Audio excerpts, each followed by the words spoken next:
शेतकरी मित्रांनो नमस्कार. ॲग्रोकेशनमध्ये आपल्या सर्वांचं स्वागत आहे. तर मित्रांनो आज या ठिकाणी विकताना या ठिकाणी आपण बघू शकता की या ठिकाणी बेसल डोस शेणखत लावायचं चालू आहे आणि मध्ये टिलरच्या साहाय्याने या पद्धतीने मशागत या ठिकाणी केलेली आहे.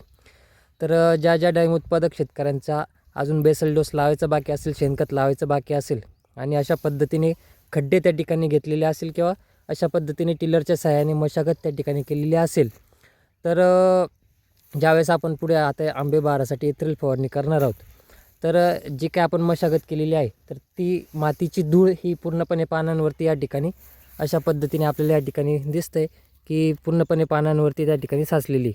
आणि ज्यावेळेस आपण या पानांवरती इथ्रिल फवारणी आपण करणार आहोत, तर या धुळीमुळे इथ्रिलचं द्रावण हे पानांमध्ये जाणार नाही आणि त्या ठिकाणी आपल्याला पानगळ होण्यासाठी आपल्याला अडचण येऊ शकते.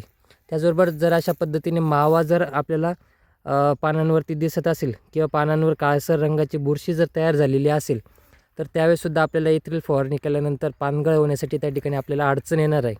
तर त्यामुळे जर आपणही अशा पद्धतीने मशागत केलेली असेल किंवा खड्डे घेताना बागेमध्ये मशागत केलेली असेल, तर आपल्या पानांवरती सुद्धा जर धूळ बसलेली असेल, तर अशा वेळेस आपल्याला इथ्रिल फवारणी करण्याआधी 1 लिटर पाण्यासाठी 2 ग्रॅम डिटर्जंट पावडर घेऊन आपल्याला झाड व्यवस्थित पूर्णपणे धुवून घ्यायचं आहे, जेणेकरून पानांवरची धूळ निघून जाईल आणि इथ्रिल फवारणी केल्यानंतर आपल्याला चांगल्या पद्धतीने पानगळ होण्यासाठी त्या ठिकाणी मदत होणार आहे.